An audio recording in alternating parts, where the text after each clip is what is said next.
think we're going to get started in a minute or two. 30 seconds.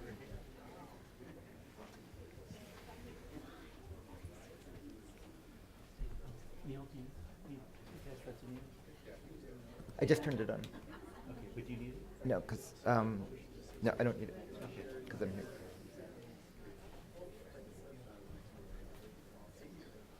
So, this is your one turn. Wait, hold on one second before you want start. I'm happy to let you navigate. All right. So I'm just bad. Okay. Point it in the wrong direction. It's a little different. Let me just Don't do this at home. make sure audio's, oh, I don't think I control it here. Let me just double check the audio real quick. There's no rush.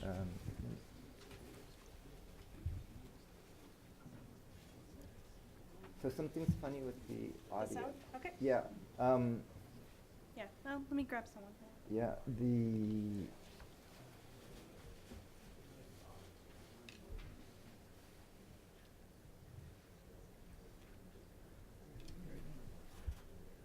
Well, you're going to be.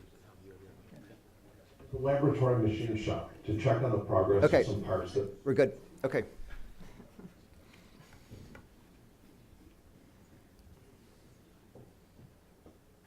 All right, getting my steps in there. Thank you guys all so much for coming. Thank you for coming to the Wilson Center through the snow, through the sleet, wherever what it's doing out there, and on Star Wars Day. Really appreciated. I have the distinct pleasure of welcoming you to the Woodrow Wilson Center and the launch of the book, Designing Reality, How to Survive and Thrive in the Third Digital Revolution.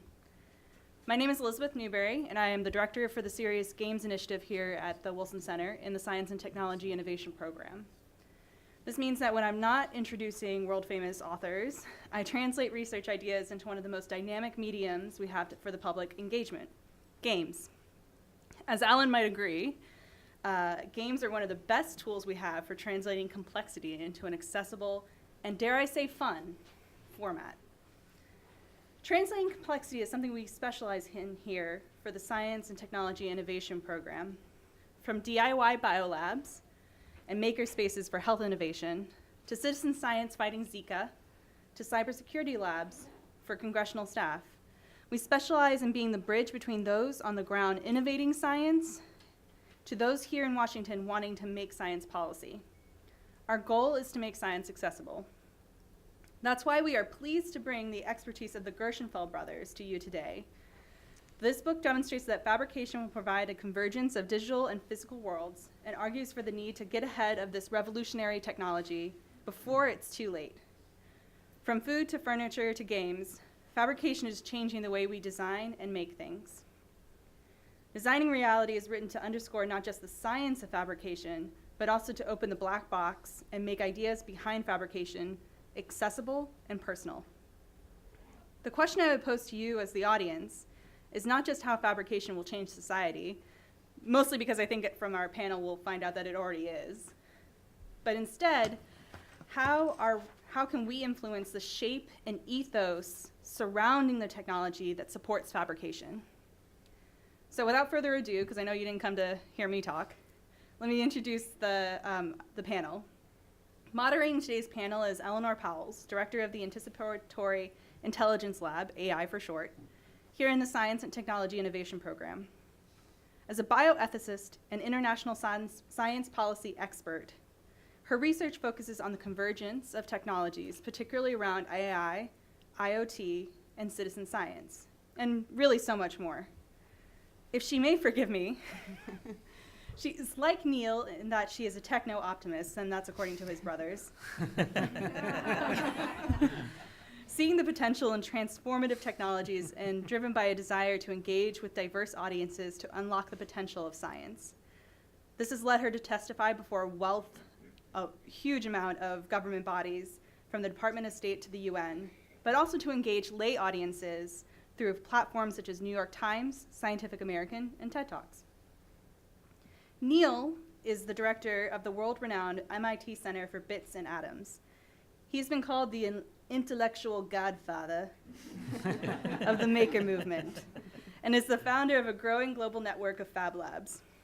Author of renowned books from Fab and to When Things Start to Think, just to name a few. I couldn't go through them all, I'm sorry. It's too big of a list. He has been touted by countless media as one of the top 100 public intellectuals. In the context of the book, Neil addresses the science of fabrication and lays out the roadmap, or how-to, of fabrication labs. On the other side of the coin, whereas Neil provides the science, Alan and Joel provide the context to the fabrication in society. Alan is a pioneer in the social impact of digital media and games. As a president of Eline Media and former chairman for the astounding Games for Change and studio head Activision, he's also worked on countless projects for organizations like Sesame Street to DARPA. It is really no understatement to say he is a pioneer in the digital media realm. And as to fabrication revolution, he is currently working on a DARPA-funded game with the MIT Bits and Atoms Lab and also the Fab Foundation, designed to inspire a generation about the future of digital fabrication. Joel, who's often the mediator between these two, we had to put a little bit of a buffer. Joel's expertise is in large-scale systems of change. A professor at the Heller School for Social Policy and Management at Brandeis University, he's a global leader in workplace transformation and institutional change. His client list ranges from Ford and the United Auto Workers to Australia's Fair Works Commission. He led the first stakeholder alignment map across the US Fab Lab network and co-founded the Champaign-Urbana Community Fab Lab. It's really quite a panel that we bring you today. And together with this panel, we hope to walk you through the fabrication revolution, as well as guide you to think more deeply about the social context for these revolutionary technologies.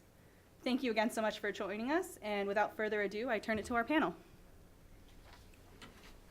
Great, thank you. It's a pleasure to be here. So I want to start here. This is the most famous graph in history. Gordon Moore, in 1964, plotted the number of transistors on then new integrated circuits. On a linear graph, it looked like nothing was happening. But on a logarithmic graph that measures doubling, they lined up. And so he said, wait a minute, they're doubling. So what happens if that continued for 10 years? And so we wrote this prescient article about, see, as people come in, there's plenty of room over on this side. This prescient article about what would happen if it doubled for 10 years, forecasting many of the technologies of today. And on a linear graph, it would look like around in the 70s, something would happen. So around the 70s, what happened was personal computers powered by the processors from the company he started, Intel. And what he got wrong was it wasn't 10 years, it was 50 years. So for 50 years, we've been living with the doubling of digital computing and communications. So that's what we've been through. The ideas behind it are Claude Shannon wrote the best master's thesis ever at MIT, where he invented digital computing, and went on to show how to communicate reliably with unreliable devices digitally. Von Neumann based his work on Shannon to show how to compute reliably with unreliable devices. Those are the ideas that gave us 50 years of digital technology. We wrote this book because of this graph. This is 10 years of Fab Labs, which will explain what they are. And they've been doubling for a decade. There's more data now for digital fabrication than Gordon Moore had when he made his production. And so it's very prudent at this point to ask, what happens if this graph continues for the next 50 years of scaling not digital computing, not digital communication, but digital fabrication? So that's what the book is about, and that's what we're here for today. So here's data point number one. In 1952, MIT made the first computer-controlled manufacturing machine. It was based on an offshoot of the Whirlwind, which was the first real-time computer. There's plenty of room off to the right in here. It was an offshoot of the Whirlwind, the first real-time computer that led to modern computing architectures. And jet aircraft were emerging, and the parts were too hard to make by hand. And so there was this idea of connecting a computer to a machine. That was the birth of modern manufacturing. The lab I run at MIT is a descendant where we look at how to turn digital data physical and physical data digital. And so it includes things like among the first quantum computers, the first part of collaborations to make the first synthetic organisms, first things in the architecture of how to put the internet into everyday devices. That's the research we do. To teach students to do that research, I started a class called How to Make Almost Anything, aimed at 10 or so research students, and every year hundreds show up begging to get in. And so they do projects. One student made a web browser for parrots to surf the net. Another made an alarm clock you wrestle with to prove you're awake. This is a dress to defend your personal space. Kelly was the star the first year, a sculptor with no technical background. Here's her project. Hi, I'm Kelly, and this is my screen body. Do you ever find yourself in a situation where you really have to scream, but you can't because you're at work, or you're in the classroom, or you're watching your children, or you're in any number of situations where it's just not permitted? Well, Screen Body is a portable space for screaming.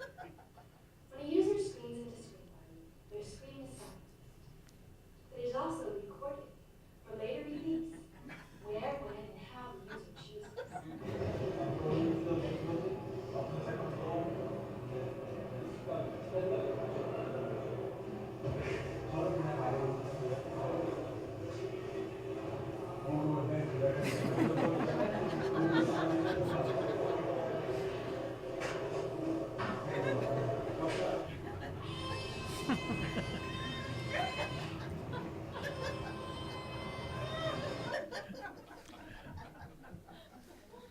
So what that has to do with what we're here for today is that Whirlwind was transistorized as the TX. The TX was commercialized as the PDP. The PDP created the internet. It built the whole mini computer industry.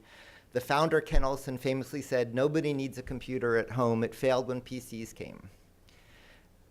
This happened so consistently, I realized I was asking how to do digital fabrication, turning data into things, but not why. And they were showing that the killer app of digital fabrication, like digital computing, is personal fabrication, is products not for mass marketing, but for a market of one person. She didn't do this to start a business because she wanted it because she wanted a device for screaming. So that thought led to creating Fab Labs. So at the stage of 1,000, this is a mini computer. They weighed about a ton. They filled a room. They cost $100,000. About 1,000 of them. And this is a really important picture. This is Ken Thompson and Dennis Ritchie at Bell Labs inventing Unix. The computer, likely in your pocket, pretty directly exactly descends from this. 1,000 is an interesting number. That's the number of cities on Earth. So that's Boston. And a Fab Lab today weighs the cost and complexity of a mini computer. And so here's one in Vestmannaeyjar, Iceland, a volcanic island off the coast of Iceland. It includes a 3D printer, but as you come in, there's plenty of room on this side of the room. It includes a 3D printer, but there's about 10 other tools that are computer-controlled means of manufacturing to turn data into things. And so with what's in this room, you can make boats, bicycle, furniture, consumer electronics, production tooling, all of this stuff. And this is where they are. We set up one, then there were two, then there were four. There's now 1,000 Fab Labs. Doubling time is a year and a half. A bit like Carnegie at the spread of libraries for literacy at the turn of the last century, Mel King was a community activist in Boston where we did one of the first labs. It led to one in rural India with a pioneer, Kalbag, in western Maharashtra. This was Kalbag. This is Håkon Carlsen, a few hours above the Arctic Circle, as far north as you can go in Europe, each of them pulling labs into the community. And so here's a quick tour. Over there is Blair Evans, who runs a wonderful group of Fab Labs in Detroit, where he's taking often abandoned parts of the city and turning them into these rich communities for urban self-sufficiency and working with at-risk youth.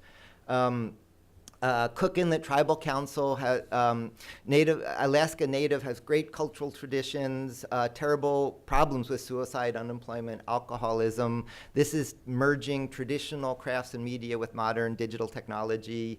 This is one at the Protestant Catholic boundary in Northern Ireland at what are called the peace walls, that are really the war walls, where people come from both sides of the community together. Phyllis runs a wonderful lab When you stand in front of the lab, if you look one side, you see the Capitol. If you look across the street, you see shiny new buildings. But behind her is wonderful communities of a kind that I never saw when I would come to the shiny buildings in DC, a real bridge lab. This is the Prime Minister of Bhutan. This is a lab we deployed for gross national happiness to make it physical rather than just buying imports from India or China. This is one at a mixed community in Tel Aviv. And so as these spread, we then had a problem. Hans Christian was considered a problem in the Arctic village at the top of Norway because he knew much more than the teachers. I showed him some projects. The next time I saw him, he was designing robot vehicles. This is Chapiso, an apartheid-era Soshanguve in South Africa, in a township. And she was doing all the work of my MIT classes. And so these people would just fall off a cliff after doing this. So we started a project called the Fab Academy, which is you don't go to a place far away. You don't look at a website. Students have peers in work groups with mentors locally in the labs. Then we connect them globally with video and content sharing. So here's an example of homework done at a little lab outside Barcelona. Guillaume wanted food. So in the first week of the class, he could make a sketch of what he wanted to do, an aquaponics system. Next week, he's learning design tools, so he's modeling his aquaponics system. Then he's learning laser cutting, so he's making a small prototype. Then he's learning large format machining, and he's making it full size. Then he's printing parts. Then around here, he's learning to design circuit boards and program embedded electronics to build the brains of the aquaponics system. So around here, here's his design of an Aquaduino, a processor for the aquaponics system.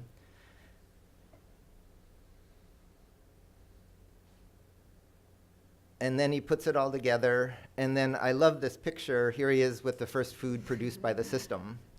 And so it is technology to make food much more efficiently than traditional agriculture digging in the dirt. We ran a lab outside the White House in the Obama administration. This is Barcelona's mayor, great design sense, but 50% youth unemployment. Whole generation can't work as we understand it today. And so they're deploying labs as part of the urban infrastructure of the city, leading to a Fab City of movement of cities that are globally connected for knowledge. The bits come and go, but instead of products going in and trash going out, the atoms stay. And inspired by that, Representative Foster is about to introduce this bill in Congress. I'm United States Congressman Bill Foster, and I'm one of the few members of the United States House of Representatives who was a scientist before entering politics. So I often tell people that I represent about 1/3 of the strategic reserve of physicists in Congress. It's now 100%. When I came into work each day in physics, my first stop often wasn't to my office computer or some meeting, but to the laboratory machine shop to check on the progress of some parts that I designed for an experiment or from part of an accelerator. So I believe I can safely say that I'm the only member of the United States Congress that knows how to program numerically controlled machine tools. I'm proud to announce that I recently introduced legislation in the United States House of Representatives which supports the goals and mission of the National Fab Lab Network as in the best interest of our people and the best interest of promoting the goals of greater science and technical education, greater access to research and production tools, and empowerment of individuals to understand and use technology to improve their lives. You can think of the NFLN as a new kind of national lab in the United States that's a cloud laboratory, a national network of connected local labs. I've been lucky to have the chance to visit Neil and see the With the United Nations High Commissioner for Refugees and the International Committee of the Red Cross, we spun off a global humanitarian lab to use this whole lab network for humanitarian relief. Instead of shipping solutions, you ship data and then produce on demand. And so these are all signs of what's happening at the stage of 1,000 Fab Labs. That's just the moment in the history of computing when the internet emerged. And so this is sort of like an internet, not just of bits, but where you can go from bits to atoms. Now, to project forward, computers, when they reached the million stage, were personal, not universal, but personal. This was the Altair, the first hobbyist computer. The first thing you could do with it is flip switches to load a program, and then the lights would blink. It was life-changing. One Two people used it to start a company called Micro-Surfed, Gates and Ballmer. The first meeting of the Homebrew Computer Club was based when this first showed up in Palo Alto. It changed the life of a whole generation. 1 million is interesting. That's the number of towns. This is Davis Square where I live. And what's coming at the million stage is not 2 tons of stuff filling a room, but Fab Labs making Fab Labs. So we started rapid prototyping of rapid prototyping machines. Here are machines to make things made by machines to make things. So here's an example of 2 students, Nadia and Alan. And this is now a Fab Lab in a briefcase that fits as carry-on luggage. So it has modular interchangeable heads, and it can cut and print and mill. And the machine itself is made with the Fab Lab tools. So that led to lots of commercial products of rapid prototyping machines. But as Blair can attest, we found it was too hard to make these for ordinary people. And so software today isn't made by one big program. It's made by composing modules of little programs. So in the same way, we started making software objects that merge with hardware objects. So now if you want to make a machine, you take we had a visitor from NASA who needed a hot wire cutter to make airfoils for a wind tunnel. So you take a few degrees of freedom. In this case, they move in straight lines. But each of these is also part of a network, and it's a software object that's part of a program. So when you assemble the physical parts, you assemble the software parts, and you make a virtual machine that the machine can change as quickly as the project. And so it's not just rapid prototyping, it's rapid prototyping of rapid prototyping, making machines as quickly as projects with machines. James went on, he now runs research for Zaner, which builds Frank Gehry's buildings. And so you'll hear about Jens, I believe, a little bit later. This is Jens giving rapid prototyping of slippers to Obama's grandmother in Kisumu in Western Kenya. But the picture here is this is now parts of modular machine building, like I showed you, but all of these parts are now made in a Fab Lab. And so rather than going to a Fab Lab to make something, you can go to a Fab Lab to make a Fab Lab that makes something so the technology itself can spread virally. And that's not a projection, this is today. So computing then went from 1 million to 1 billion. That's when there were roughly as many computers as people on the planet. So we're getting down to this is now my house where I live. And here we have a problem. You can make almost anything in the Fab Lab today, food, furniture, all of that stuff. But there's a tremendous supply chain supporting it. So I buy electronics from a vendor called DigiKey. DigiKey has 500,000 capacitors, not an inventory of 500,000, 500,000 different types of capacitors in the inventory, 500,000 types of resistors, 500,000 types of inductors. And so you need this tremendous supply chain to source it. But this is crazy because conceptually this is just maybe 3 properties: conducting, insulating, resistive. So we started studying what we call digital materials, which means parts, a discrete set of parts with discrete codes for how they construct. So the geometry comes not from the machine but from the parts. And like Shannon and Van Neumann taught us, you can detect and correct errors. And so this is like Lego bricks, but this is scaling down. And so this is Lego bricks now just a little bit bigger than the size of atoms. These are nano Lego bricks. And then here's a design tool where now if you want electronics, you don't pick a part from a vendor. You just place these volumes of properties like conducting and insulating and semiconducting, model the physics, export it. And then here's a machine, and this machine is now not a printer or a cutter, it's an assembler and a disassembler. And so it's like a kid playing with Lego that registers for the structure it's building to build functional electronics. On bigger scales, today when you make a jumbo jet, you need the tool the size of the jumbo jet to make the jumbo jet. We showed by linking loops of carbon fiber, little parts, you can make higher performance big parts. And so here's a robot that walks on the structure it's building and then collaborates to build the building. So it's an assembler that's part of the structure that it's assembling to build these. And then we've used these to do things like make airplanes that can change shape, and we're working with NASA to use this to do very large-scale space fabrication, so like airplanes that can flap their wings. So all of that is what it looks like when fabrication becomes universal, when there's as many fabricators as people. And what this is doing is you can do all of this today in the Fab Lab, but you need all of the supply chain. Now we're reducing the supply chain down to these tens of material properties in the feedstock. But there's a problem after that. So the internet went from 1,000 to 1,000,000 to 1,000,000,000, and then it reached 1,000,000,000,000 hosts on the internet. So like my watch is on the internet, and your thermostat might be on the internet. This is now my home office. This thermostat has the power of this mini computer. When we get to that stage in digital fabrication, the problem is if you wanted to assemble me from these micro parts on up, the way I described, it would take about 1,000,000 years, the way we do it today, which is a long time to wait for output.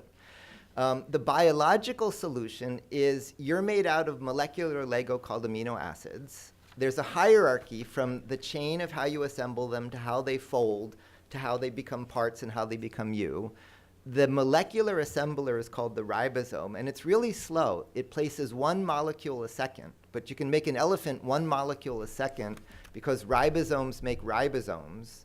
And so each cell can have about 1,000,000, and then you can have 1,000,000,000,000 cells. And so it takes about a second to do what would take 1,000,000 years once you have assemblers. And so we're working on assemblers that assemble assemblers from the parts they're assembling with the same sort of hierarchy of primary, secondary, tertiary, and quaternary structure. So here are now building blocks that can make mechanisms by flexing, that can do logic, and that can actuate, all to build construction. And so with a few degrees of freedom, you can make motion, then you can drive the motion, and then you can make motors.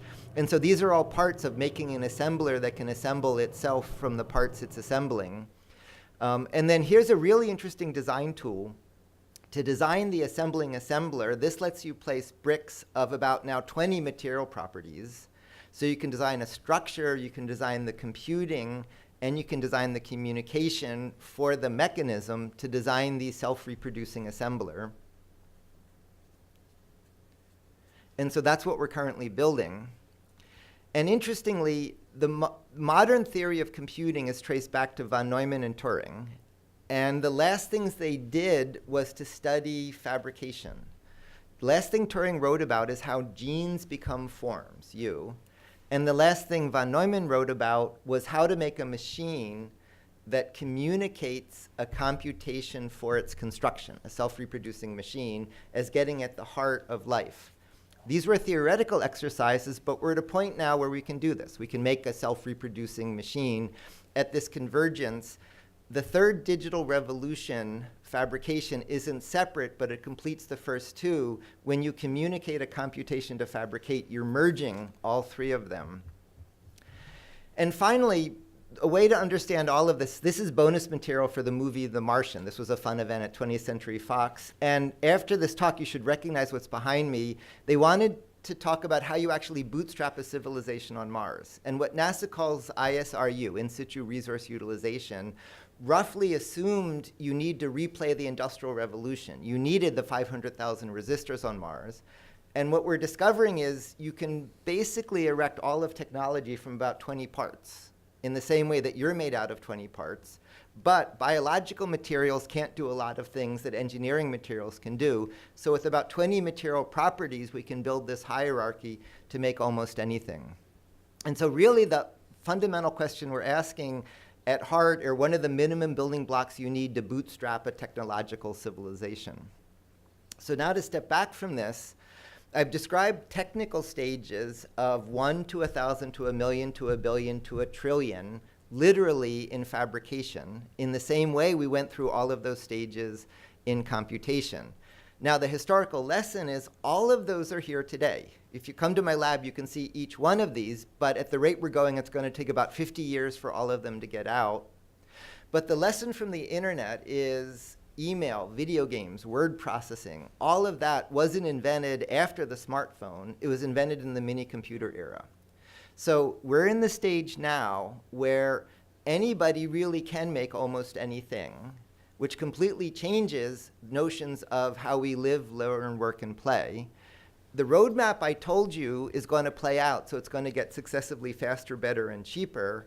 But you don't need to wait 50 years to get finished on the roadmap. We're already living in this world of a digital fabrication revolution. It's just not widely distributed, not uniformly distributed. So that's what the roadmap looks like. At this point, then, I would stop, everybody would clap, and we'd do a few questions. but off on the side, Joel and Alan would groan. And so with that, I'll hand off to Joel and Alan to groan. So, and if you, Neil's going to shift the slides.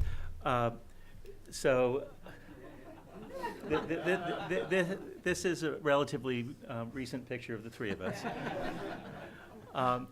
And in a sense, the story of the book begins just about a year and a half, 2 years ago. We were visiting our mother, who was dealing with the advances of Alzheimer's, and she seemed to enjoy hearing the three of us talk.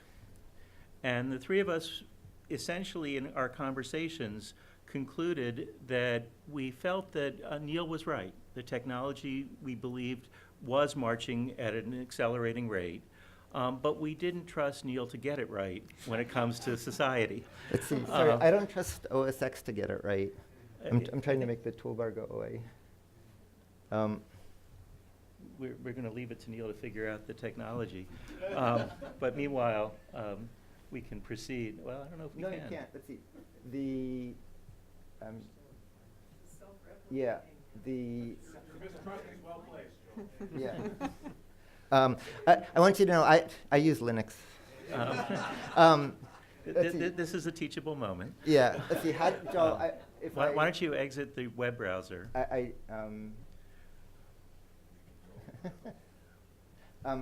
see.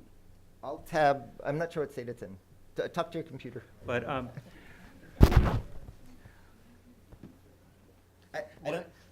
Let's see. As background to understand me, a few years I got so mad at PowerPoint I wrote my own replacement. So. But just to continue while Joel's figuring this out, it was interesting. We never intended to write a book together. Our careers, as you'll see shortly, could not have gone in more divergent directions. But when we were sitting around, with our mother, we found that we just kept overlapping the underlying ideas we had for very different businesses. And we did find that the idea of digital fabrication and being able to make almost anything touched all of our different careers in really interesting ways. And it really was those conversations that led to this book. So, yeah. So in those conversations, of course, Neil represented science, and in social science, which is my domain, the research on birth order differences is still has relatively few effects, but we do think that middle children do have an orientation towards being techno-optimists. Bill Gates was a middle child, and in a sense, we tried to figure out a path that was neither a dystopian path, which is what a lot of the discussion of technology and robotics and jobs is increasingly sounding like, but also not a techno-optimist path. And so in a sense, the spirit of this, as Neil says, is, hey, wait a minute, let's talk about all of the things on the social side. And Neil's given you a kind of introduction not only to digital technology, but to his life and career. That took about 25 minutes. We'll do our self-introductions in 2 minutes. So just to give you a sense of where I'm coming from, as the oldest child, I guess it was my duty to go into the family business. Our parents, Walter and Gladys, were both college professors of industrial relations and labor arbitrators. In fact, our mom, Gladys, was one of the first female arbitrators in the business. And a lot of my work early on was more, not so much adjudicating labor management disputes as an arbitrator, but facilitating labor management partnerships. This is a picture of the 2006 UAW Ford national negotiations. I, over a 30-year period, helped UAW and Ford to develop and implement their safety and quality operating systems at the plant, division, and ultimately at the enterprise level. And getting ready before what became the 2006-2007 recession, the parties felt that they needed to fundamentally reinvent collective bargaining from an adversarial to a collaborative process, and that's sort of what I helped them to do, and I lived in that world. In the late 1990s, I joined the faculty of the Engineering Systems Group at MIT, and then the head of AeroAstro, later Dean of Engineering, Ian Waits, was approached by Congress to say, can you do something about aircraft noise and emissions? There had been 17 studies over a couple of decades. And what we found is that instead of 2 stakeholders, there were 37, but we essentially facilitated a series of summits in which collective bargaining took place among the stakeholders and reached a consensus report which went to Congress, which is what you see on the left. And since then, I've been doing a lot of work with these multi-stakeholder consortia. You see a bunch of logos of 6 different consortia that we've helped to launch in the last really 4 or 5 years in the area of open sharing of data in science. And all of that begins with those labor management principles, but takes them into complex systems. Now, where's Fab Labs in all this? Well, in one sense, when our oldest son was in high school for about 3 years, in 2003 to 2006, every weekend, he and I volunteered at the first Fab Lab, South End Technology Center. And so I had some sense of what Fab Labs were about just from that volunteer time. And so when I went to the University of Illinois after MIT to be Dean of the School of Labor and Employment Relations, I approached the provost and said, do you have $100,000, the exact amount that Neil mentions, to launch a Fab Lab? And the people involved, one of them, a dear friend, Betty Barrett, insisted that it be a community Fab Lab. And to this day, if you go in there, half the people that come to the lab are from the community, half from the campus. And the important thing about telling that story is that it took us maybe a month to have the equipment set up and running.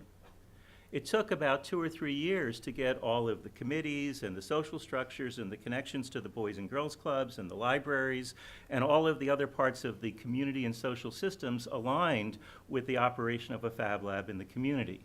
And as you're about to hear, as we tell the story, the technology moves at fast, even accelerating rates.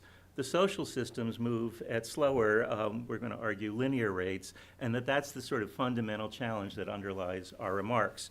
But this gives you a little sense of where I'm coming from. Let's have Alan tell his story. So Neil took all the science and technology genes before I was born. So I went to Hollywood to make movies. I spent the first part of my career actually in China in Hollywood, which was really interesting in the 80s in China, when they were going from boy meets tractor, boy loses tractor, boy gets tractor films to really interesting allegorical films. I then got recruited into a video game company that had just gone bankruptcy called Activision. It was about 12 people. Helped rebuild that over 7 years to well over 1,000 people, a very large game company, and was astounded that our games were being played literally hundreds of millions, if not billions of hours of deeply engaged entertainment. And I realized the incredible power of this medium. And at that point, games were being vilified by everybody, Republicans, Democrats, mothers, fathers. But the power of the medium was incredible, and the impact, good and bad, was huge. So I got really interested in social impact businesses that could make money but also make a positive social impact. I also became chairman of a nonprofit called Games for Change that was looking to partner with the leading government agencies, universities, philanthropies that wanted to harness this incredibly powerful medium for social good, whether it was in schools, after-school programs, consumers, and was tracking hundreds of millions of dollars chasing games for learning, health, social impact, but not a lot coming out of the other end that was making meaningful impact for a whole variety of reasons, but mostly because the rigor of a company like Activision from both the design and development, but also the publishing side, just wasn't there. So I co-founded a company called Eline Media to bring the rigor of an Activision to the impact games, and we also do some comics and some movie work as well, space. Interestingly, a lot of that work has resulted in my world merging with both Neil and Joel. Every project we do is a multi-stakeholder partnership, very complex partnerships. And I've learned a lot from Joel in terms of just identifying stakeholders, identifying interests when you do these projects.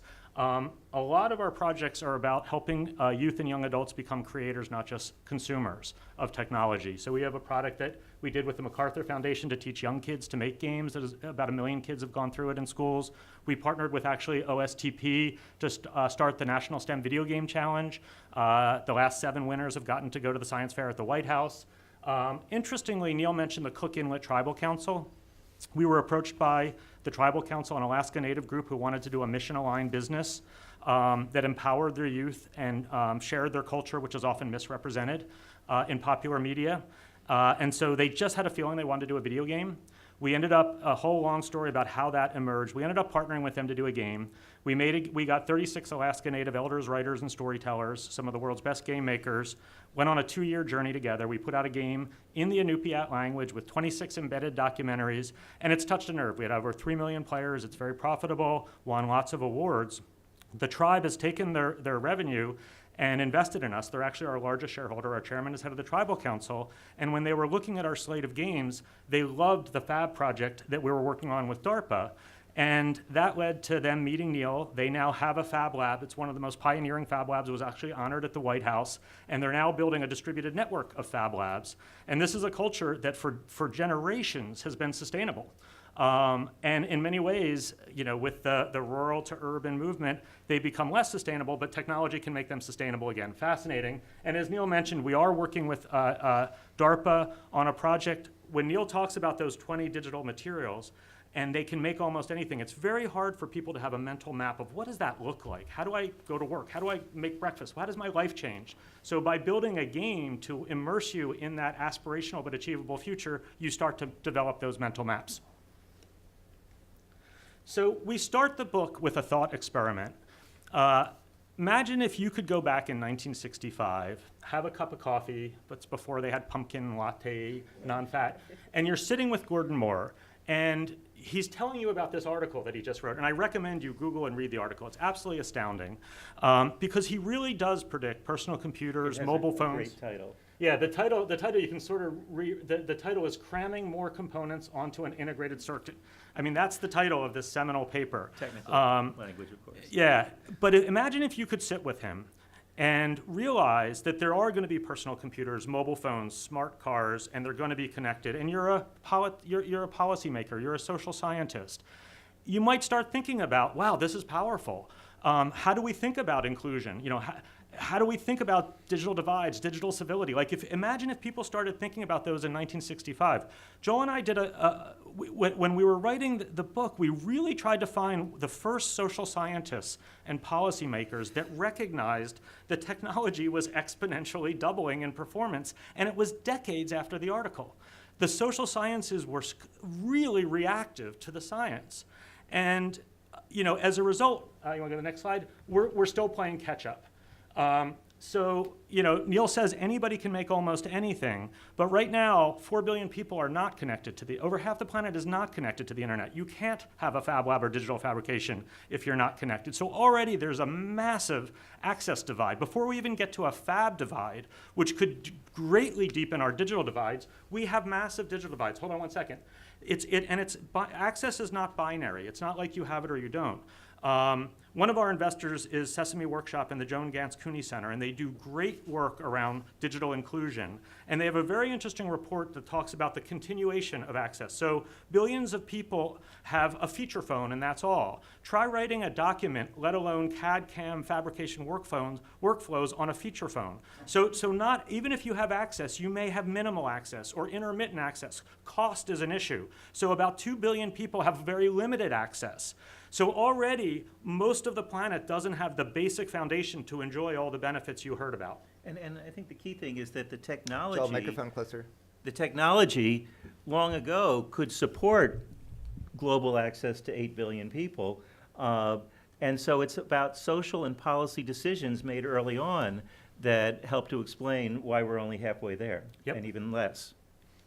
So this was interesting. Almost 50 years, exactly after 50 years after the article, Obama made this speech, and you see similar speeches like this around the world, where people are recognizing that digital connectivity is almost like water or electricity in terms of being able to survive and thrive in this digitally connected world. And it raises some really, really challenging questions about, is it a right? Is it a privilege? What are the responsibilities of society? What are the responsibilities of companies if not having digital access and connectivity really puts one at an unfair advantage? So again, as we look at the next 50 years at Fab, we need to look at Fab divides and Fab access as an issue right now, not 20, 30, 40 years from now. When we talk about digital inclusion, there's access, but there's also literacy. once schools and community centers started to figure out, oh, we need computers, lots of them went out and bought computers. Entire states bought schools, computers for all their middle schools. Countries bought computers, but often they sat fallow for a long time because the literacies weren't there on how to leverage these for either learning or to meet personal or professional goals. So, Neil talks about how to make almost anything. One of the jokes that runs through the global Fab network, and by the way, Joel and I, we visited Fab Labs around the world. We interviewed about 30 to 40 Fab leaders, and we surveyed hundreds more. And it was this incredible mix of exhilaration and frustration. The exhilaration that Neil conveys is really there. It is remarkable. When you're in a Fab Lab, it is an incredible experience, especially if it's a thriving, working Fab Lab. But not every Fab Lab is thriving. Not everybody who wants to start a Fab Lab is able to start a Fab Lab, and not everybody is thriving in a Fab Lab. And a lot of that is because it's hard. Figuring out how to go from computer-aided software design to computer-aided manufacturing to different machines, lots of different software, proprietary, open source.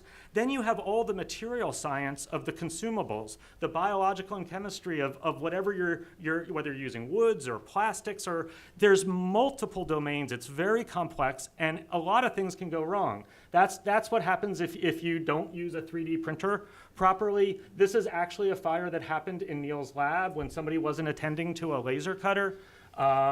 These things happen. This is complex technology. So while everything Neil describes is possible, there are multiple literacies, multiple skills that need to be developed, multiple dispositions that need to be cultivated to successfully make almost anything.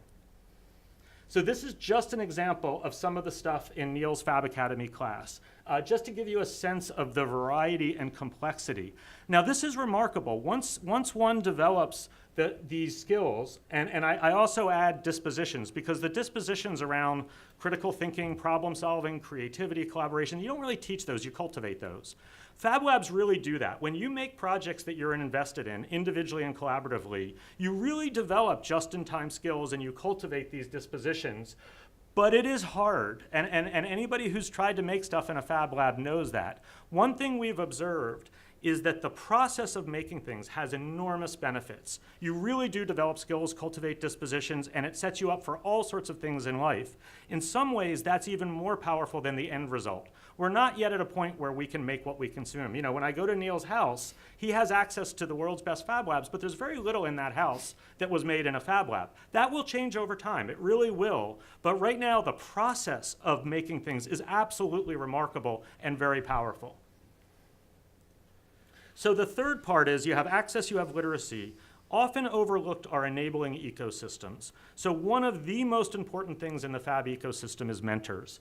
You saw Jens before, doing the engraved slippers for President Obama's grandmother. Which, by the way, was a Japanese design that he downloaded to then print in Africa. Yeah, it's a great example of global connectivity and local fabrication and sustainability. But the remarkable thing about Jens is he decided to take 2 years off and travel the world and visit Fab Labs. And his journey was amazing. By visiting these Fab Labs all over the world, he saw all of these incredible insights, practices, made all these remarkable friendships, and he's become one of the most sought-after global mentors. And there are a handful of Jenses out there, but they have their own projects and their own lives, and people are desperate for their knowledge and wisdom. So one thing that is really needed out there is something like a Fulbright-type scholarship where people can travel and visit Fab Labs and become mentors. It's an exhilarating thing. It's good for the individual. It's good for the Fab Labs. Lots of programs like that can happen, but there is a dearth of mentors in the ecosystem. Another one, and Joel can really speak to this, is right now there's not a lot of interoperability across the CAD/CAM workflows, across the various hardware and software. And so you get this mismatch of software that just adds a lot of friction in the system and makes it difficult to share, so that we're not quite at an internet of bits and atoms, but we could be. It's more the social systems of how to create the standards, and Joel can speak to that. So you can, think of probably 15 or 20 needed platforms to find a mentor, platforms to do equipment maintenance, platforms to find software, platforms to share designs. many different of these platforms that would be enabling for this ecosystem, but for the most part, they're being cobbled together. They're not operating on a global scale in the way that they could. We also looked at how do you implement the kinds of changes we're talking about. So ecosystems have people, they have platforms, and they have processes. And most change models assume a linear rate of change, that you implement change and then at the end you're sort of in the same place that you were in the beginning in terms of the larger context. We didn't find a model that assumes that the context is changing at an accelerating rate.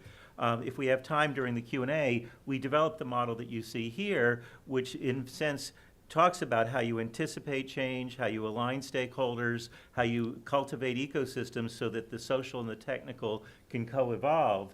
And it's really the processes, the people, and the platforms that make up the needed ecosystems to support the technology roadmap that Neil's described. Yeah, so Neil talked about the essence of digital is this idea of error correction. And because errors can correct without losing fidelity and can propagate to the billions, you get these exponential changes. Individuals, organizations, and institutions also error correct. It's just slower and messier. But it can be faster, and in fact, it has to be if we're going to co-evolve with the technology. And it's actually difficult. I'll give you an example.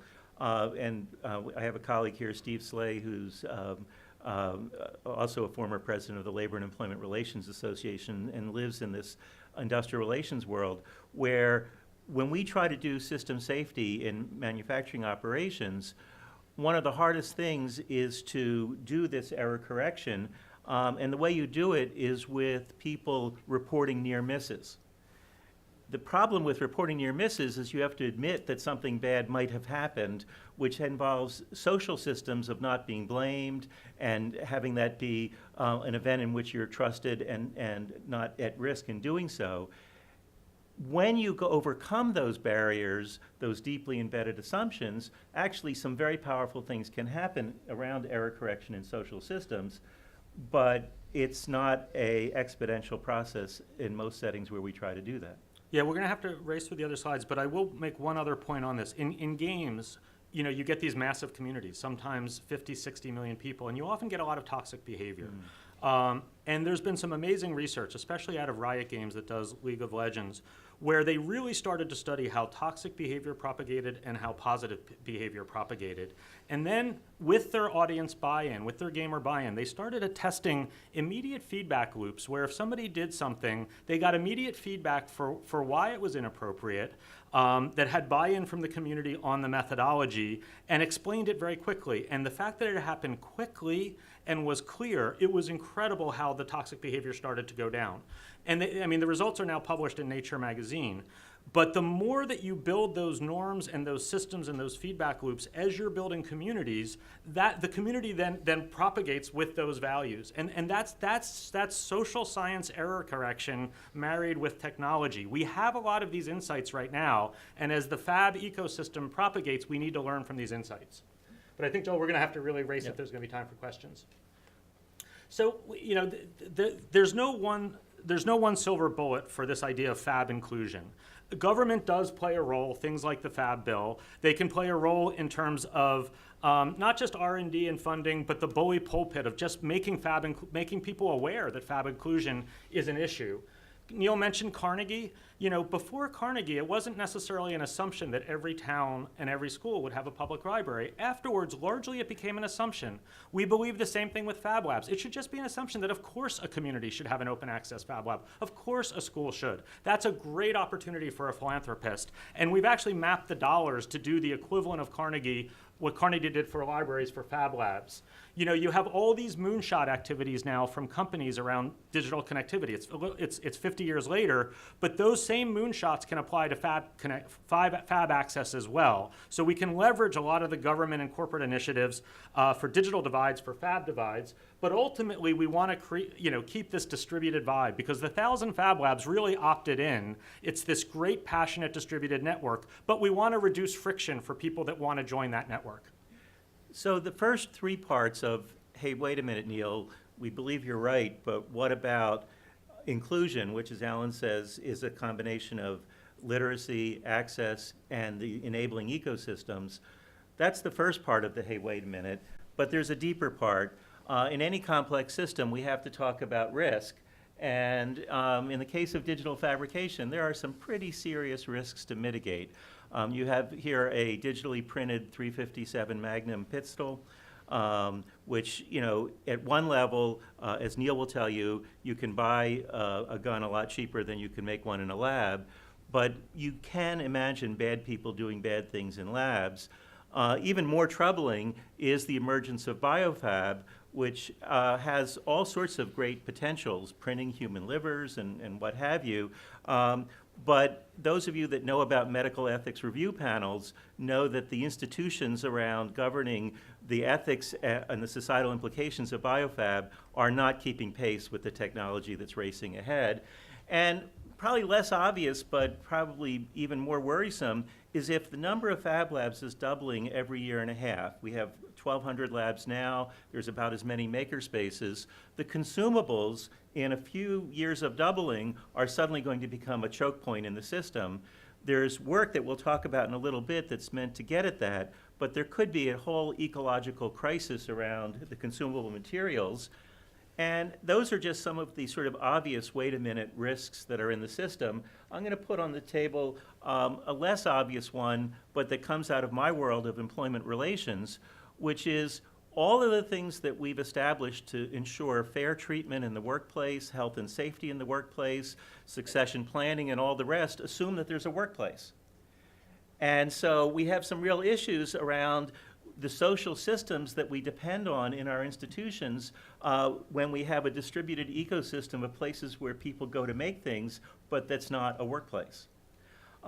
So those are some of the risks that are out there. What we'd like to do is now shift, as we wrap up, to a conversation about solutions. First solution is, I'll tell you just a very brief story. I know we're short on time, but this summer, Alan and I joined Neil at Fab 13. Every year there's been one of these big Fab convocations in Santiago, Chile, and we were talking about this global stakeholder map that we did, and we put up the views on the Fab Charter, which Neil authored a number of years ago. And instantly, 3 people in the room had comments. The first person said, the Fab Charter is way out of date. The Fab Foundation just accepted a big gift from an oil company, which I don't necessarily oppose, but it was never discussed. There's nothing in the charter about how we make big decisions. The second person says, no, you're wrong. He was from the Benelux network of Fab Labs. He said, I use the charter on a daily and weekly basis to introduce new people to what is digital fabrication. The charter is really great and useful. And the third person, who was from the Ireland lab that was at this intersection of Protestant and Catholic communities, said, there's things happening that aren't even contemplated by the charter that are developments that need a global governance structure. We need something more than a charter in order to deal with the opportunities as well as the risks that are out there. So I have the charter up here to symbolize what is in place and, in a sense, to say there's a lot more, I'll say, Ford-built tough social infrastructure needed. But also, when I talk about the fact that the very concept of work is sort of on the table in Fab Labs, and you see here a whole bunch of questions about the things that, in a sense, are disruptive about the Fab ecosystem, what's embedded in it is the potential of something really different and exciting, of a blended economy that includes, maybe with blockchain technologies, ways for people to volunteer and build credits for volunteer time, which maybe you could, in 20 years when you retire, trade in for service credits, or other mechanisms by which you can design and make what you need in a way that goes beyond our conceptions of what do we mean by work. And really, as part of this story, I want to highlight maybe the R&D part of the story. We interviewed a chief strategy person at Intel and said, help us to understand the role of Moore's Law in your company. And he said, well, you know the scene in Raiders of the Lost Ark where the boulder is coming down? He said, that describes the last 30 years of life at Intel. We're racing to keep up with Moore's Law, and it's the boulder coming at us. And so we raise a question. The exponential growth that Moore's law, ended up holding for 50 years is a socially constructed story. It's not a law of nature. And it's socially constructed first in Intel, then in an industry, and then society came to expect that accelerating change. There is no one Intel in the Fab ecosystem in the same way. It's a distributed network. It may be capable of the same kind of accelerated R&D on a distributed basis, but it will take new social systems to get there. And so, is there an Intel, and should there be? Maybe there's something better. The last thing that I want to say before turning it back to Alan to wrap it up is, as we talked to Neil about the story of digital fabrication, he kept talking about this underlying science. You heard him talk about modularity, error correction, the ability to scale things so that, and it's an analogy to Legos, but it's more than an analogy. It's real that you have modular components that you can work with these properties. And if you look at the history of science, technology, and society, it's a history in which the features of society come to co-evolve with the features of technology. So we've started a thought exercise, which we invite you to join us in, which is, what if we thought of organizations and institutions in more modular terms?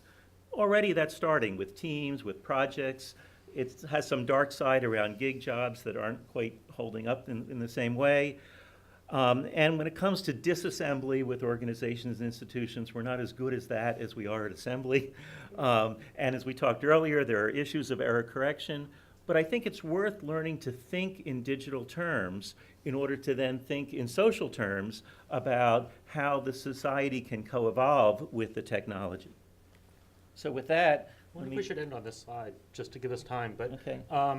So one thing that I've learned working on lots of social impact projects all over the world is that to create behavior change, it really is a blend of head, heart, and hands. A lot of nonprofit social entrepreneurs come in there with very head-centric logic models. Here's the evidence. It's important. It's critical that things are grounded in evidence, that the research is there.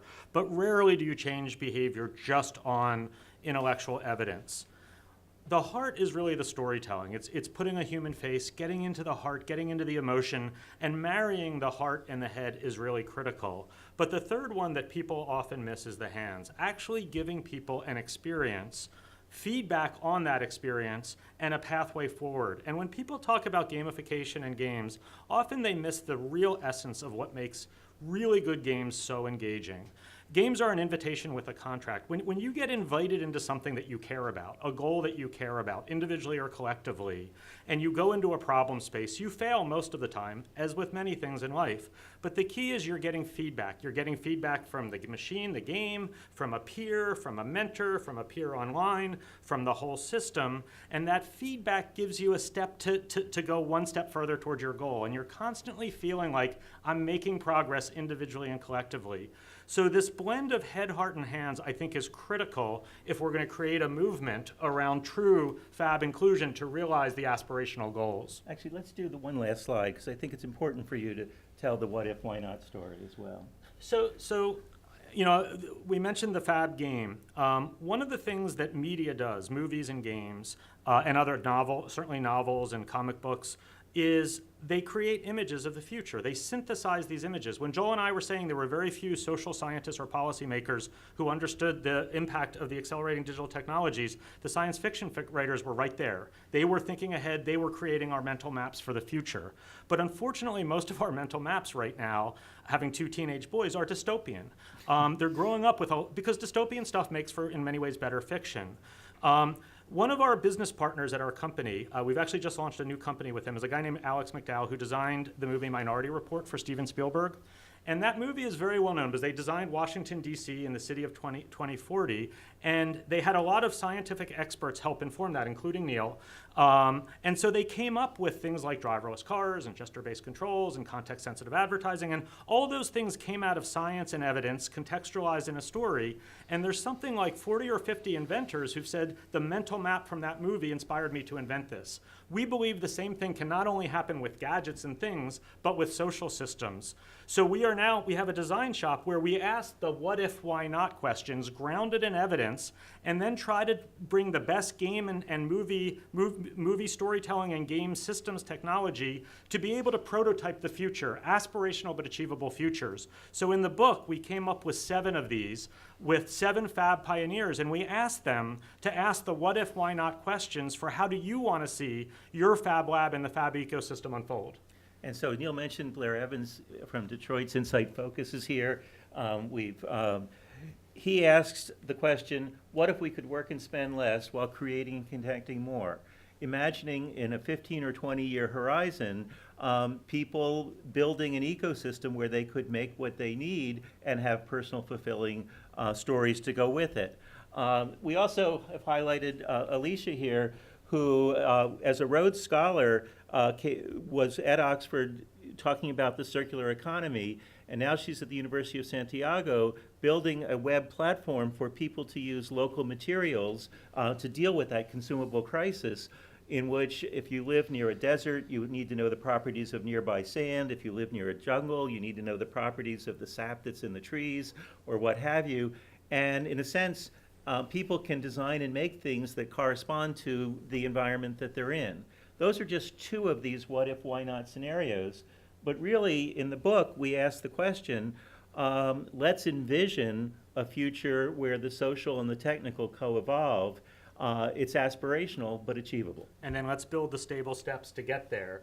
So, it brings us back to, it is like we have a chance in 1965 to sit with Gordon Moore. We now have a chance at the beginning of this Fab cycle to deal with things like Fab Inclusion, risk mitigation, what are our aspirational scenarios.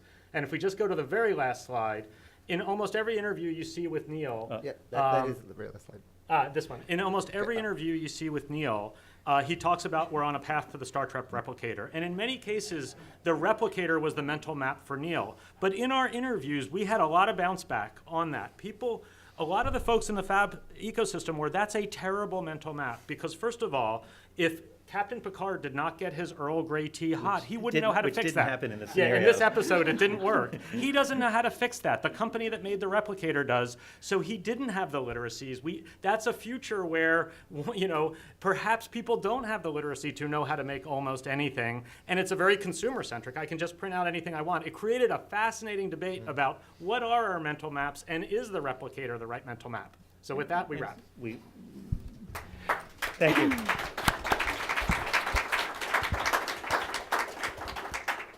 Thank you so much. What an afternoon. So it's an extreme pleasure for me to be part of this panel in such a good company. What an impressive series of talks. Thank you. And as Woody Allen says, 80% of success is showing up. So here we are. I'm going to try. A year ago at a makerspace in Baltimore, a young inventor, 8-year-old, told me, fabrication makes us aware of what we are capable of. And I think that's what I learned from you today.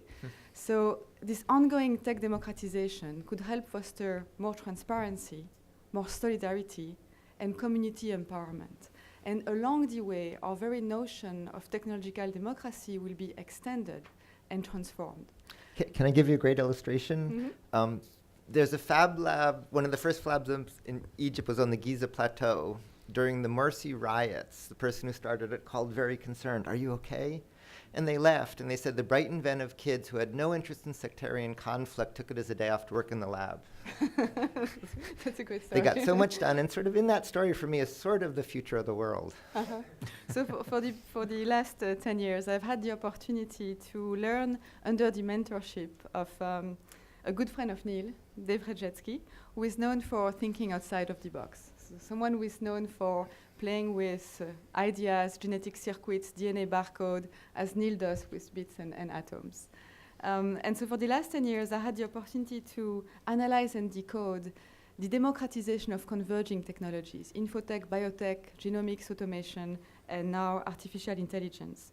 And I wanted to understand what this tech convergence means for our democracies.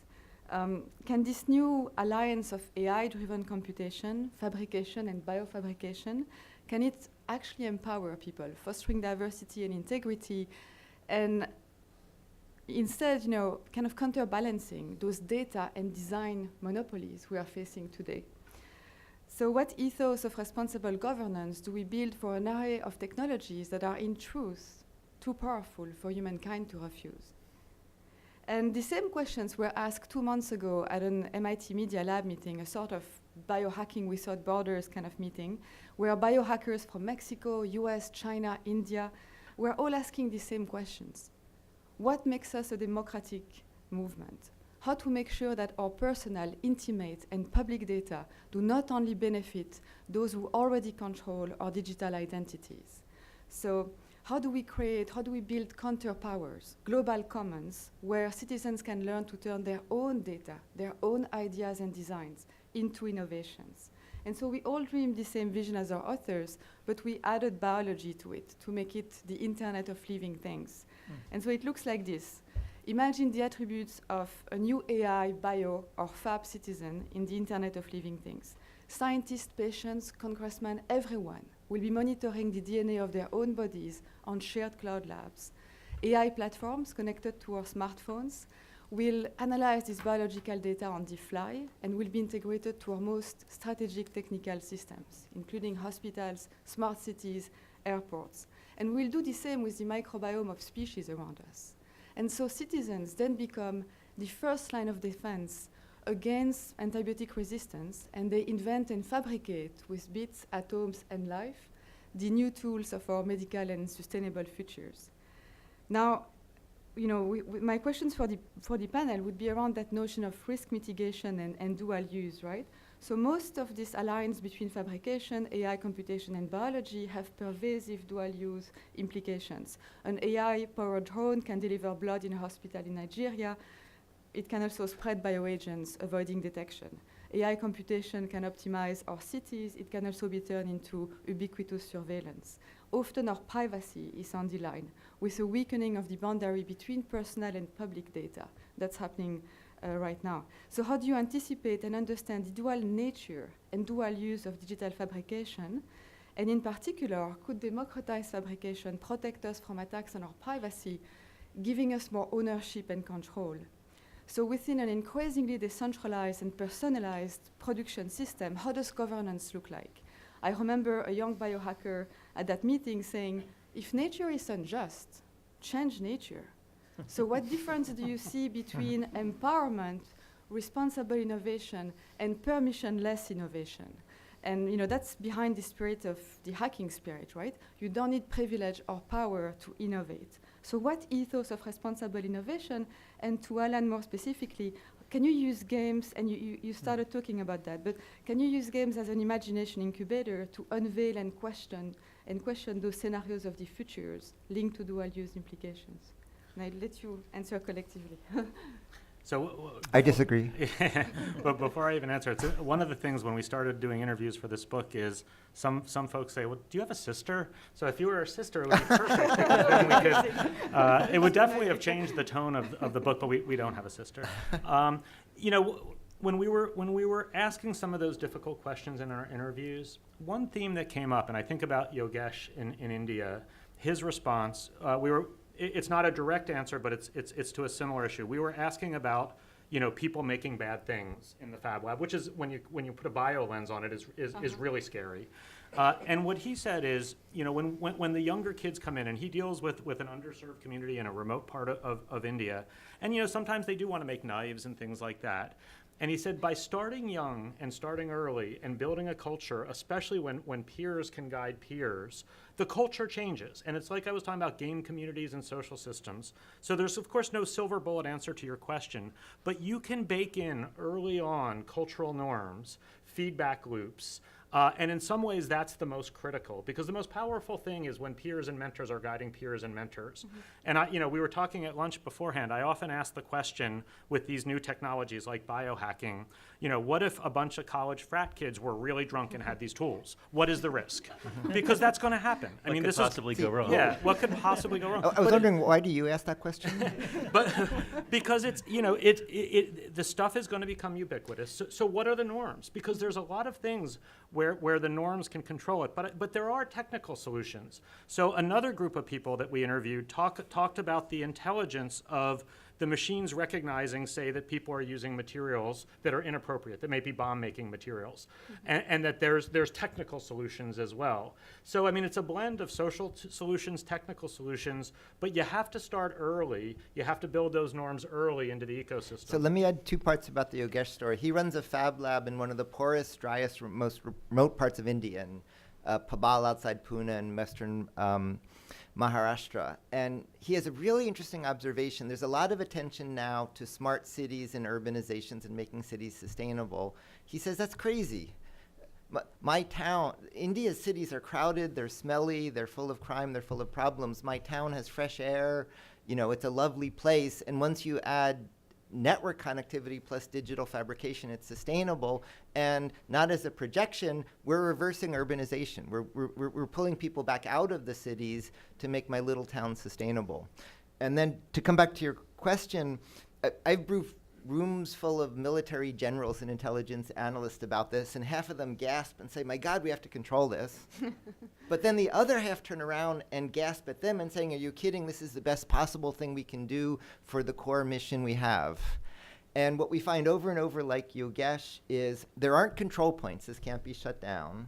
You can't regulate it, but what you can do is provide incentives to collaborate. You can provide incentives not to do this in secret, but to do this in community. So Yogesh's lab targets problems, dropouts, people who are considered problems in Western rural India, and they provide this rich community where they're invited in as part of the community and they contribute to it. But there's a third piece to the puzzle. What Neil and Alan have described are both some bottom-up, distributed ways of dealing with security and safety issues that you raise, which are crucial. And the generals represent, in a sense, some top-down efforts to say, what can we provide in terms of vision and leadership in the system? And the answer is there are limits to what you can do as top-down change in a distributed ecosystem where there is no governing hierarchy. But what's also important is what I would call the distributed middle. And the middle includes both the protocols and standards that are these, that in a sense codify these norms that Alan was talking about, but that also represent the forums and the mechanisms, many of which are right now what I would call institutional gaps in society. The right people aren't in the right rooms having the right conversations, but it can happen. And it turns out we live in a period of time in which the rate of change in institutions in our society is accelerating. And so in the space of 5 to 10 years, the rules of the game, for good and for bad, are changing. And so it means that it's possible to align laterally groups of stakeholders to establish not a new grand bargain, but many agreements that add up to the grand bargains that we need to co-evolve with the technology. So there's a lot of work to facilitate these sort of middle-level forums where people engage with these issues and on a regional or local basis come up with their solutions. In the process, you're creating the pattern behaviors that become really new institutions in society. I'm going to just have 2 other questions, and then I'm going to, give the floor to the room. But something I learned also at this MIT Media Lab meeting was that documentation and curation is key for a movement. And you only notice leadership when it's not there. So how does leadership look like for the digital fabrication movement? And I mean beyond Neil, so in a distributed fashion too. And let's dream for a minute. At that meeting when students and biohackers asked George Church what the long-term goals should be of biohacking, the answers were very humble. Curing disease, curing poverty, reverse aging, and prepare for space. So how do we think beyond those tech fixes? And I mean by this, how do we imagine this ecosystem of human computation? So where human intelligence can still outperform computation, work with computation towards optimization, and what kind of leadership do we create for this to happen? So for this to happen, without so many of the inequalities that are being portrayed in the dystopian scenarios. You want to start, Neil? Yeah, so the reason I'm smiling is at MIT, I teach how to make anything class, and we do recitations where people come in. And this week it was with Ara Kanayan, who is a former student who, if you've heard of Project Ara, Google's modular phone, or if he was behind that, or if you've used a Kindle ebook, he designed the electronics for that. And he gave this lecture on how you go from one to high volume manufacturing. And he ended his presentation by saying the product of engineering is documentation. And that it all comes down to documentation. And the reason why I'm laughing is, I'd say, relatively recently for me, the most important tool in my life is called GitLab. It's a distributed, it's not just a distributed version control system, but sitting on top of it is a distributed content management system. And those tools help you understand who did what where, who's doing what where, how do I build on it. And just the very low level plumbing of that actually is one of the very most important things in the emergence of leadership, in recognizing who's doing what and sort of the soft power of authority that comes from that. And so distributed content management is surprisingly central to this whole story. So Yeah. let me say something and then you. I know Alan has a lot to add on this, but just to make a quick point. On the one hand, if you compare the Fab ecosystem with the Makerspace ecosystem, I really credit Neil and the other early architects for establishing standards that basically allow Fab Labs to be interoperable. And so in that sense, you're absolutely right that this is crucial. What we know about standards in complex systems is early on, when no one cares about them, it's easy to establish. Later on, everyone says we want a standard, but they want my standard. And so we're still in that early on phase. Some of the technical standards are established and evolving. Some of the social standards that you're asking about aren't yet in that same status. I was at an offsite at the Biosphere with this crazy mix of different disciplines, and we did an interesting project very relevant to this question, where we looked at ecosystems that had propagated, not scaled, but had propagated to tens of millions of people and changed the world in some ways, not with big top-down funding, often started by a single individual, and say, how did that happen? And we looked at a couple different ones. One of them was Minecraft the game. You know, it was one designer in Sweden that created a game, and 100 million kids are obsessed with it, and it is possibly the most influential thing for a generation. We looked at Linux and the open source movement. We looked at Wikipedia, and we found a couple interesting things. They all had a single or a few people that were sort of charismatic founders that had a vision, a powerful vision, and set a culture. And were a very big presence and continue to be a presence in those communities. Lots of people benefited and could play in that ecosystem, but what was missing was this incredible middle tier. Lots of founders have started lots of things that have dissipated, but these particular founders, either by accident or intention, created platforms, tools, and processes for people to adapt and extend it to different local communities. And I'll give you an example with Minecraft. So our company had the rights with 2 teachers to do an educational version of Minecraft. And the thing took off like crazy. I mean, we got into thousands of schools. We're reaching hundreds of thousands of kids. And because the platform was moddable, they let us mod it, but we had to mod it within their culture and their norms. We were one of 10,000 modders. So you can start to realize how it reaches 100 million people, because the company that made the game wasn't interested in schools, but we were. So the idea that you have a galvanizing vision, that you offer platforms and tools that people can adapt and extend, and that lots of people can benefit, and then folks can move up. They can go from a user to a modder. It was pretty consistent. Now, Neil is one of those characters. He's like Notch with Minecraft, or Linus Torvald, or the Wikipedia founders. But I would argue, and we argue in the book, the platforms, tools, and processes have too much friction right now for people to successfully adapt and extend it to get to the type of numbers. So it's another way of talking about how distributed things propagate versus scale. I'm just going to throw this as a last thought, and maybe we go to questions directly. But I was kind of thinking, those tech innovations, they invade our bodies, our social interaction. They are changing how we relate to each other. And so it's more than better computers, better medicines. For example, our capacity to manipulate biology has changed how we think about life, death, property, privacy. And, again, that MIT meeting was great. But Church said, your genome can save your life. Do you have an analog for digital fabrication? So can something save? So here's a recursive answer.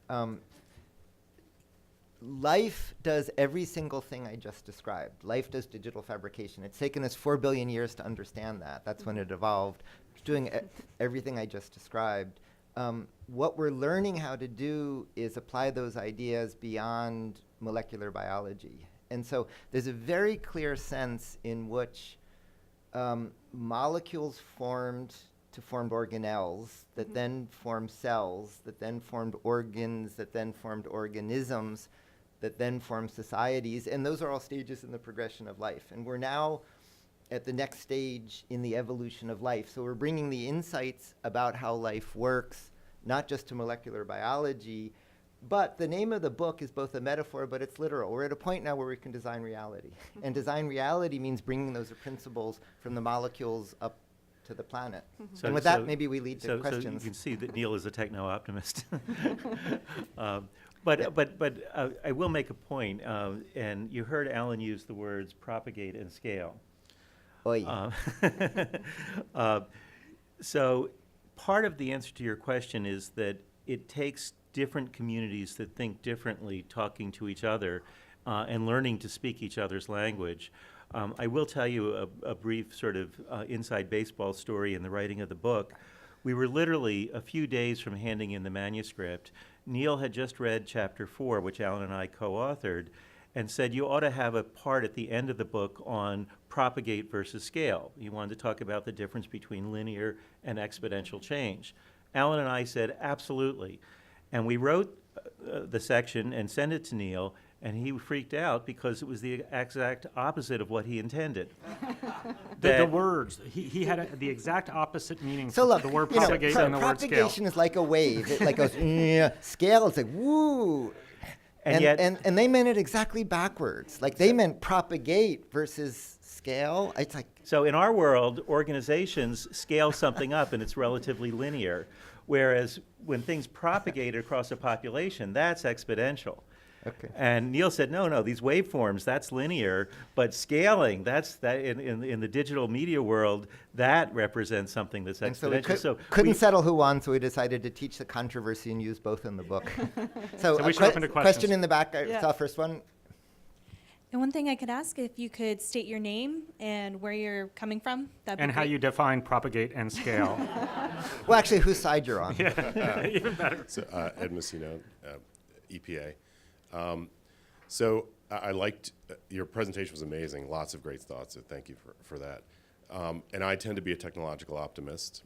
But when I see things like machines making their own sort of machines, and then I couple that with machine learning and artificial intelligence, and I sort of question my optimism, right? And I think that's where a lot of the dystopia comes from. Where you, rather than having humans in control of the process and the inventing, at some point you're going to have machines in charge of the processing and inventing through machine learning and artificial intelligence. And how do you plan for that coming? How do you compete with that? What happens when the Fab Lab is owned by the robots and they're competing for resources, right? So that's sort of my question. How do you incorporate, and have you thought about sort of artificial intelligence and machine learning and how this will integrate into this process? Thank you. So a couple notes on that. One of the collaborators in this story has one of the most interesting job descriptions. For Google's DeepMind, he's the head of security and transparency. He's the head of like what could go wrong and when do you unplug the machine, but also how do you figure out what it's doing. And he's very much part of this conversation of the question you're asking. But the reason why there's a lot of things to worry about, this isn't one I worry about as much as two parts. One part is there's a vanity in not recognizing that molecular biology does every single thing I just talked about. It's already there doing all the bad stuff you could possibly think about with everything I'm talking about. And if the machines are going to become self-reproducing in the wild, they need to be taking natural resources from the wild. And you really end up reinventing molecular biology, but it's already there. AIDS is brilliant and it's terrifying. And so it's going to be really, really hard for us to make self-propagating things any more capable than what's already evolved. The reason why I don't lose as much sleep over this is we've run these labs literally in the middle of shooting wards, like one was in Jalalabad in Afghanistan, and at the Protestant Catholic boundary I mentioned in Belfast and Derry and in shanty towns in South Africa. And what we find is in those places, doing bad things is just so well met as a need. Like any bad thing you want to do, there's somebody providing the means to do really bad stuff. What this doesn't attract the people who want to do really bad stuff because their needs are already met. It provides an alternative for everybody else. And that's why, we can't really know, but that's why I'm hopeful. But you're talking about code run amok, and yeah, and that's why we put that Captain Picard image up. The real question is, not all technology pioneers build human agency into the technology. But in a sense, we're raising that question that there are some basic assumptions about where decision-making and choice shows up in the technology workflow. And in the case of the first two digital revolutions, we didn't do that very well. We're early enough in this one that we can be raising those kinds of questions. And so we have to do the what if, why not on all the things that could go wrong. And it's not just a mechanical process. Go ahead. Well, just to add on that, I mean, often when people ask that question, you're jumping, many, many decades in the future, and not enough attention is being paid to what you can do right now. We were talking about this beforehand. I mean, AI is a mixture of algorithms and data, and increasingly the algorithms are being open and transparent, but the data is being very proprietary, and a few companies are controlling an enormous amount of data. So we were talking about this earlier.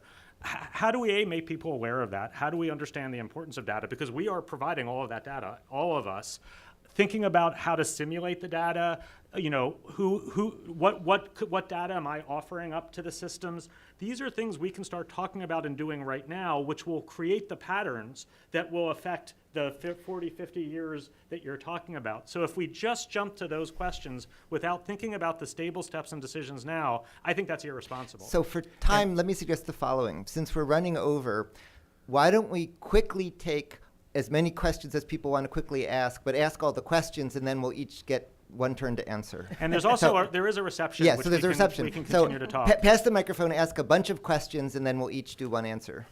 I'm Mike Nelson. I've worked in tech policy here for about 25 years. You've painted a really stunning vision of the future. You've mentioned Star Trek, Star Wars, 2001. None of those visions talk about copyright lawyers and patent attorneys. And your book only mentions intellectual property on 1 or 2 pages. So what's the best way? Is the U.S. or China? Which way? Let's queue up the questions. Other questions. Let's get through a bunch of them. Hi, James, Fable Vision Studios. I used to work for the Department of Education. We would talk a lot about what this means for jobs in the future. And I'm wondering if that's actually the right question or if that's too limiting to think in terms of retraining individuals for other individual jobs, or if we have to fundamentally reimagine how we approach IP, that. jobs, other questions? Yeah.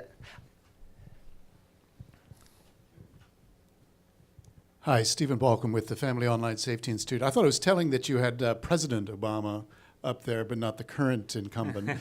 Does it concern you that we're in a moment not only of technology backlash, but also of political leadership that is both anti-scientific and talking about how games can be overrun by toxicity, a sort of cyberbully in chief? Okay. IP, jobs, he who shall not be named. Great questions. Damien Secocho, I'm with Management Leadership for Tomorrow. We do leadership training for minorities. Anyway, social necessity usually pulls technology forward. What's the big social need here that the book is going to talk about? And if I could just ask, what's the business model? Maybe you talk about it. I just don't know. David Bain, Technology Safety Council. I'm wondering how you address the human component to any proliferating technology. That's part of the problem at the end of the day is how our species has evolved in the different parts of our brain, and people aren't rational good actors at any time, all of the time. Okay, let's do 2 more. Go ahead. Michael Diamond. I'm a psychiatrist and childhood friend of these crazy guys. So kind of a mundane question. We're already seeing the issue of net neutrality rearing its ugly head. and the whole issue of corporate malfeasance and the influence of corporate culture on the distribution of technology. And just to throw in Alan Greenspan as the little wizard of the Fed, who failed to foresee the fact that greed could make people do things that were against their own best interest. And Good. Okay. Two more, then we'll stop. Sure. Ethan McMahon, US EPA. I'm curious, who will get to decide what gets created? I mean, I know there's some governance, but what if corporations want to co-opt this? Okay. Last question. Sorry. Yeah. Ellen Lent, psychologist, longtime friend of Joel and Susan, and executive coach. Is there an opportunity to build a breathalyzer for fabrication systems? To the point that was earlier made about what happens if individuals are in a fraternity and building something in a fab lab. I don't mean to pick on fraternities. It was just an evocative example. We'll each do a closing answer to the mix of questions and then go to the reception.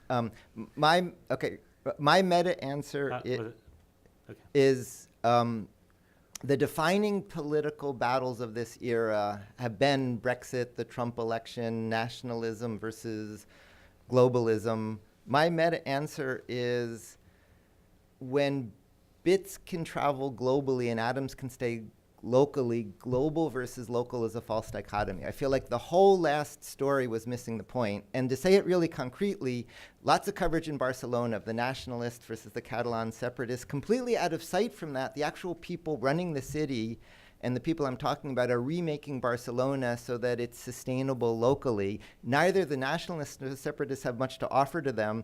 There's a real sense in which Barcelona has become a city-state that's left both Madrid and Brussels because it has nothing to offer them. That same story is happening over and over and over. And so the really interesting thing is, what if government is just less relevant? If you don't need it can't solve these problems, and you don't need it to solve the problems. When I'm with like heads of state and CEOs, they're generally depressed and nothing is working very well. When I'm with Phyllis or Blair, they're excited and it's working. And so the future is being invented, but it's not where everybody's looking. And global versus local is a misleading false dichotomy, is my meta answer. Joel? So I'll finish with a short story. A number of years ago, a decade ago, along with Nancy Levinson at MIT, I was part of a team that looked at the safety issues with the NASA Moon-Mars mission. And there were two competing groups. Nancy led a group looking at system safety. The other group were PRA folks, probabilistic risk assessment folks, who had a decompositional way of thinking. And I'm going to focus on ways of thinking. When they called us in to brief our report, the other report was on the table, and this was before cell phones with cameras. I wish I had a picture of the front page of their report, but it said, "This is a systematic look at all known risks with the NASA Moon-Mars mission, except those that have to do with software and organizational factors." And the point is that if you decompose these problems into those things that you can count, you will cover some of what's important, but you'll miss a lot of what's important. And so there's a way of thinking, and embedded in a number of your questions are, what about people who are tearing things apart? And the answer is, it's easier to tear things apart and to break things down. It's harder to build up and think in system terms, but in a sense, this whole story is a call to action around seeing the systems as a whole and engaging with them in that way. So, I think Neil's answer was a very techno-optimist, that somehow Fab Labs are going to sell. You don't need government and everything will run smoothly. As Fab Labs go from 1,000... Good point. Yeah, Fab Labs, I guarantee you we're going to see really bad stuff happen. So it's going to be tough, but a lot of people are going to be empowered as well. I mean, this is, I guess, a blended answer because there was a lot of different questions there. The thing that I see with Fab Labs, we live in a time that is very divided, a lot of social, cultural, political, tribalism, all sorts of things are going on, way beyond just economic things. So this is a multivariate, complex problem. But I do think making things is deeply human.